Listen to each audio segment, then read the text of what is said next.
الحمدللہ رب العالمین والعاقبۃ للمتقین والصلاۃ والسلام علی رسول الکریم اما بعد۔ آگے امام بخاری الرحمٰن نے جو بات شروع کی ہے وہ کتاب الشروط، یعنی باتیں جو ہیں وہ شرائط کے مسائل کے بیان۔ انسان دنیا میں رہتا ہے، کبھی زندگی میں کچھ شرطیں لگاتا ہے کہ اگر ایسا ہو گیا تو یہ ہوگا، ویسا ہو گیا تو ہو گیا، یہ چلتا ہے۔ تو چونکہ مکمل بارہا کہتا ہوں اسلام مکمل نظام حیات ہے، ہر میدان میں رہنمائی کرتا ہے، تو ایسے یہاں بھی رہنمائی کرتا ہے کہ صاحب کون سی شرط آپ لگا سکتے ہیں، کون نہیں لگا سکتے ہیں، کیا اس کے حدود اور قیود ہے، ان ساروں چیزوں کی مکمل رہنمائی کرتا ہے۔ آگے باب ما یزول من الشروط فی الاسلام والاحکام والمباحث، باب اسلام میں داخل ہوتے وقت اور معاملات میں بیع و شرع میں کون سی شرطیں لگانا جائز ہے۔ کہنا چاہتے ہیں جب ایک آدمی مسلمان ہو تو اس سے کیا شرطیں لی جا سکتی ہیں۔ اسی طرح معاملات میں کوئی خرید رہا ہو، بیچ رہا ہو تو کیا شرط لگائی جا سکتی ہے، ان کی کیا رہنمائی ملتی ہے، اس کے تعلق سے امام بخاری رحمہ نے باب باندھا ہے۔ حدیث نمبر ہے 2711، مسور بن مخرمہ رضی اللہ عنہما اصحاب رسول صلی اللہ علیہ وسلم کے تعلق سے روایت کرتے ہیں، لما کاتبہ سہیل بن عمر یومئذ کانا فیما اشترط سہیل بن عمر علی نبی صلی اللہ علیہ وسلم، کہ جب سہیل بن عمر نے صلح حدیبیہ والے موقع پر اس دن نبی کریم صلی اللہ علیہ وسلم سے پر کچھ جو شرطیں لگائی تھی، انہی شرطوں میں سے یہ شرط یہ بھی تھی۔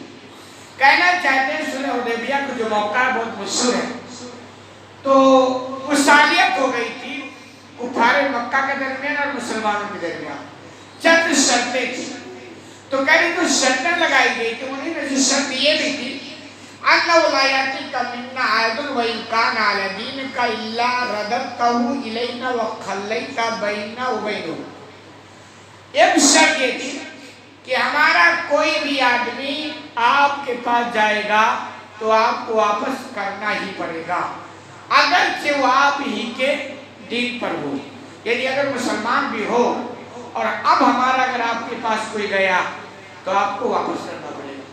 کہ ان شرطوں میں سے ایک شرط یہ تھی، یہ شرط لگائی تھی، حالانکہ یہ شرط بہت ہی خطرناک بھی تھی بظاہر اگر دیکھا جائے کہ اس طرح تو لوگ مسلمان کیسے ہو گئے، یعنی گویا یہ باؤنڈ کر دیا گیا نا کہ اب کوئی مسلمان نہیں ہوگا، کیونکہ جو مسلمان ہو کر جائے گا اس کو اگر مسلمان لوٹا دیں گے کہ صاحب ہمارے پاس آ نہیں سکتے ہو تو پھر کون مسلمان ہو کر کے آئے گا، بجائے یہ دیکھ رہا تھا۔ اور یہ سہیل بن عمر جو تھا یہ بہت بڑا گیم کھیل رہا تھا اور یہ سمجھ رہا تھا کہ میں تو بہت بڑا سمجھئے کہ گیم کھیل گیا اور کامیاب ہو گیا۔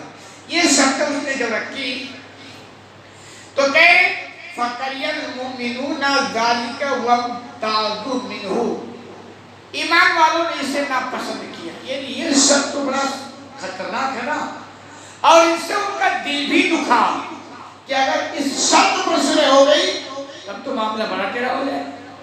کہہ رہے ہیں وَأَبَى سُهَيْلُ إِلَّا ذَلِكَ، اور سہیل نے کہا اگر یہ شرط رکھتے ہو تب تو مصالحت ہوگی، صلح ہوگی، ورنہ نہیں ہوگی۔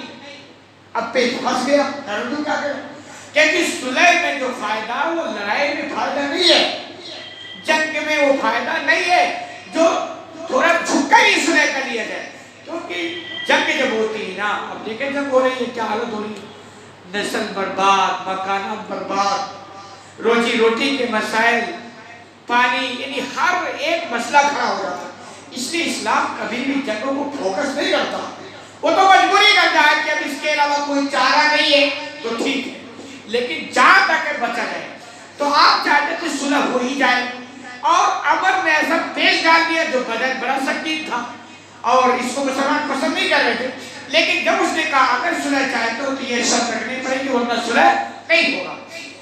فَقَاتَبَهُ النَّبِيُّ صلی اللہ علیہ وسلم عَلَى ذَلِكَ، تو آپ صلی اللہ علیہ وسلم نے صلح میں یہ بات لکھوائی کہ چلو بھائی چلو یہ شرط رکھیں۔ اب آپ کہو کہ تو بڑا خطرناک تھا، کیسے؟ خوب اچھی طرح سے آپ صلی اللہ علیہ وسلم لا ينطق عن الهوى، نبی جو ہوتا ہے نا وہ اپنی بڑی سے کچھ بولتا نہیں. گویا آپ نے اس کہا جس کا مطلب اللہ کے مرضی پر ہوا ہے اور اللہ کو پتا ہے یہ بندے اور میرے خلاف گیم کہاں چلنے والا ہے. یہ ہوتا نا ہمیشہ اسلام کے جو دشمن ہے وہ اسلام کے خلاف گیم چلتے ہیں, کھیل کھیلتے ہیں, چال چلتے ہیں اور چلتے رہتے اس کے پیچھے بڑی محنت کرتے ہیں. بس اللہ تھوڑا سا ایسا گھماتا ہے سارا گیم ان کا الٹا ہوتا ہے. تو اللہ کہنا اچھا یہ بندے جن کو ہم نے پیدا کیا, ہم نے سوچ دی, ہم نے سمجھدار کی, اس کا خلاف ہمارے خلاف, اس کا استعمال ہمارے خلاف کہاں چلنے والی. تو گویا اللہ کی جانب سے اشارہ ملا ان کو نبی کو. پھر ہم نے کہا کوئی بات نہیں چلو سوئے کر لیتے اور وہ شرط لکھ دی. فرد یومئذ ابا جندل الی ابی سہیل بن عمر, کہ اسی دن ابو جندل آئے اور ان کو ان کے والد کے پاس سہیل بن عمر کی جانب لوٹا دیا. ابو جندل مسلمان ہو گئے تھے اور ان کے والد جو ابھی سنے کر رہے تھے نا سہیل بن عمر جو لکھا رہے تھے کہ ہمارا کوئی بھی جائے گا گن کے مسلمان ہو گیا ہو لوٹانا پڑے گا. اب سمجھ میں آنے گیم یہی تھا کہ ہمارے گھر میں ہمارا بیٹا بھی مسلمان ہو گیا. اب یہ ہم شبد جب لکھوا دیں گے نا تو جب بیٹا ہمارا ان کے پاس جائے گا تو واپس کر دیں گے. اب جو واپس کریں گے تو بیٹے کو لگے گا جب ہمارا ان کے ہاتھ جگہ ہی نہیں ہے تو ہم مسلمان بن کے کیوں رہے. تو پھر ہم پڑھا یعنی یہ بہت بڑا گیم کھیل رہا تھا. کیوں اب یہ سمجھ آنا کہ بیٹا ہی تعلق سے سارا مسئلہ رکھ رہا تھا اور یہ جکڑ کر کے رکھتے تھے. ابو جندل کو خبر لگی حدیبیہ کے موقع پر مسلمان آ گئے, وہاں مکہ سے بالکل قریب ہے, کیسے بھی کر کے میں وہاں پہنچ جاؤں اور جو اپنے مسلمان بھائیوں کے پہنچ جاؤں گا تو ظاہر سی بات ہے وہ بچا ہی لیں گے, ہمارے فیور میں آ رہے ہیں. وہ بیچارے جکڑے ہوئے آئے اور چونکہ یہ سخت ہو گئی تھی تو سہیل بن عمر نے کہا صاحب کو سالت صلح ہو گئی ہے, شرطیں آپ کو لوٹانا پڑے گا. اب مسلمانوں نے دل پر پتھر رکھا ہے, چاہتے نہیں تھے لیکن مجبوری ہوگی نا, دل پر پتھر رکھ کر بہرحال لوٹائیں گے. چونکہ ابھی دیکھیں مسلمان نہیں تھے وہ تکلیف نہیں تھی. یہ نیچر ہے کہ یہ مسلمان اگر مسلمان کو تکلیف میں دیکھتا ہے نا تو دل لرز جاتا ہے. یہ نیچر ہے. آپ دیکھیں کہیں کسی مسلمان کو دیکھیں داڑھی ہے, آپ پہچان مسلمان, کسی مصیبت میں پھنسے آپ کا دل تھوڑا نہ تھوڑا, حالانکہ ایمان گڑبڑ ہے لیکن ایمانی نیچر ہے کہ دل میں مطلب تکلیف ہو ہی جاتی ہے. اور وہ تو اوریجنل مسلمان تھے جی, تو ان کو کتنی تکلیف ہوئی ہوگی. بہرحال ان مسلمان کے لوگوں نے لوٹا دیا اور یہ گیم تھا اور مجبورا انہوں نے لوٹایا اور یہ گیم تھا. لیکن پھر آپ دیکھیں نا ابو جندل واپس اسلام سے مرتد نہیں ہوئے, جبکہ یہ تھا اس نے بھی اگر مسلمان کو ٹھکانہ نہیں دے رہے تو اب ہمارے پاس آفت تو ہے ہی نہیں نا, کوئی چارہ ہی نہیں ہے.